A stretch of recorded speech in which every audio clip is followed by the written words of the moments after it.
आप सभी को प्रेम भरा नमस्कार। मित्रों, एक किसान था, वो हमेशा अपना फसल रोपता था, ईश्वर का आराधना करता था, भक्ति करता था, ईश्वर के प्रति उसकी बड़ी आस्था थी। तो उसके फसलों को कभी न कभी हमेशा कुछ न कुछ नुकसान हो जाता था। उस समय ईश्वर भी काफ़ी नज़दीक हुआ करते थे। वो ईश्वर को बड़ी कोसता है, दोष देता है, तो ईश्वर उसकी बातों को सुन लेते हैं और उसको बुलाते हैं, कहते हैं कि अच्छा हो, इस एक साल का अवसर मैं तुमको देता हूँ, तुम जिस स्तर से चाहो बारिश करो, धूप करो, ताकि तुम्हारी फसलें बढ़िया से हो।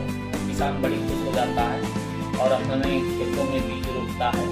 जितनी आवश्यकता में बारिश की होती है उतनी मात्रा में बारिश कराता है, जितनी धूप की आवश्यकता है धूप करता है, जितनी ठंड की आवश्यकता होती है फसल को उतना ठंड देता है। और देखते देखते 6 महीने जब बीतते हैं तो बड़ी खूबसूरत बहुत बढ़िया नस्ल और खेत में जोरदार फसल तैयार होती है और देख के किसान बड़ी गदगद होता है और फसल जब काटने का समय आता है तो कुछ ही फसल किसान काटता है और किसान काट के फसल देखता है। खेत में फसल काटने के बाद उसे पता चलता है कि फसल में तो पैदावार ही नहीं, उसके तो खून सूख जाते हैं।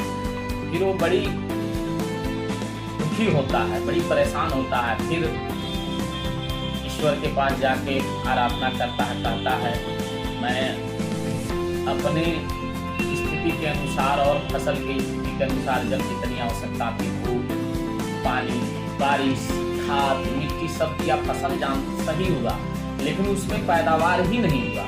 ऐसा क्यों हुआ, मैं आपके द्वारा जानना चाहता हूँ। तो भगवान उसे कहते हैं, बेटा, जीवन में चाहे पेड़ पौधे हों चाहे मनुष्य हों, उनका विकास, उनके अंदर जब संघर्ष करने की क्षमता ज़्यादा होती है तो उनका विकास होता है, उनमें फसलों में पैदावार ज़्यादा पैदा होती है। जब फसलों के विपरीत मौसम होते हैं, बहुत ज़्यादा ठंड पड़ने लगती है, बहुत तेज आंधी आ जाती है, तो लोग किसानों की फसलों को नुकसान हो जाए। लेकिन उस समय जो फसल कमज़ोर होते हैं आंधी आने पे, वो फसल अपने जड़ों को बड़ी तेज़ी से पृथ्वी के अंदर मजबूत करते हैं। इस पे किसान को बहुत गहरा सदमा लगता है और किसान जब भगवान के पास जाता तो भगवान कहते हैं, देखो, किसी को संघर्षपूर्ण स्थिति से ही होके गुजरना पड़ता है, तभी उसका विकास होता है। इसीलिए आपके जीवन में जब भी विपरीत परिस्थिति आए तो उसे एक अवसर मान के जोरदार संघर्ष करके अपना जीवन बदलें और किसी के सामने रोएं गिड़गिड़ाएं नहीं। नमस्कार, आप सभी को बहुत बहुत धन्यवाद।